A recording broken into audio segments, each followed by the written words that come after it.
বরের কাজ করা হয়েছে আর এই খড়িগুলো আমার বাড়িতে এসেছে। আমার খড়ি নাই বললে চলে, মানে নেই খড়ি। তো আমার শাশুড়ি এই যে সব এখন ধোয়া ধোয়া নিয়ে যে খড়ির মাচান তৈরি করছে। বেশি খড়ি নাই, মানে মাচান অনেক খড়ি হলে বেশি ভালো লাগে। তো আসসালামু আলাইকুম বন্ধুরা, সবাই কেমন আছেন? আশা করি ভালো আছেন। আমার মানে পানের বরে কাজ করা হয়েছে, এই লগর পাল্টানো হয়েছে আর চাল বান্ধা হয়েছে। তো এতটুকুই খড়ি বের হয়েছে। আমার প্রতি বছর অনেক খড়ি থাকে, কিন্তু এইবার আমার কোনো খড়িই নেই।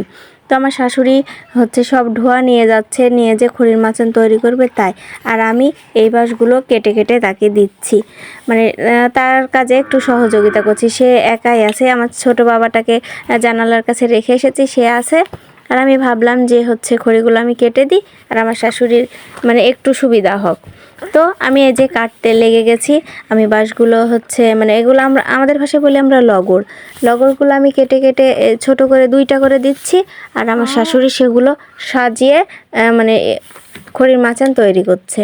দেখেন, এগুলোর কোনো শক্তিই নেই, তাই জন্য এগুলো পাল্টানো হয়েছে। আর মানে বাঁশের যে এত পরিমাণে দাম তার বলে শেষ নেই, অনেক দাম বাঁশের। আর চালে মানে দড়ি দেওয়া হয়েছে। আগে অনেক খড়ি বের হতো, এখন পানের বরে দড়ি দেওয়ার কারণে কোনো খড়িই বের হয় না। তো এই তো দেখছেন আমার খড়ির এইটাই মাচান। খড়ির মাচানটা এই যে করা হয়ে গেছে।